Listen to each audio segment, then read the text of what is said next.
每天啄木10000次的啄木鸟不会得脑震荡吗？揭开啄木鸟啄树的秘密。鸟类是我们生活中常见的动物，特别是啄木鸟，一直被人们誉为森林的医生。它们会为大树去除体内的虫子。据统计，一只啄木鸟每天大概可以吃掉1600多条害虫。啄木鸟拥有一对坚硬锐利的嘴，这让它们可以轻松凿开坏掉的树木。但人们却都非常好奇，一天吃掉1600多条害虫，那每天大约就得用嘴啄树木10000多次。这样高强度的振频下，啄木鸟不会得脑震荡吗？其实这还要从啄木鸟的身体结构讲起。啄木鸟可以把99.7%的电力转化为热能，只有0.3%才能被脑吸收。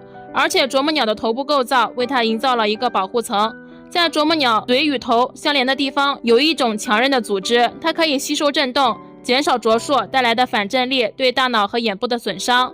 这么多与生俱来的构造为啄木鸟啄开树木、捕捉害虫提供了便利，因此不用担心啄木鸟会得脑震荡这种问题。对此，小伙伴们，你们有什么看法？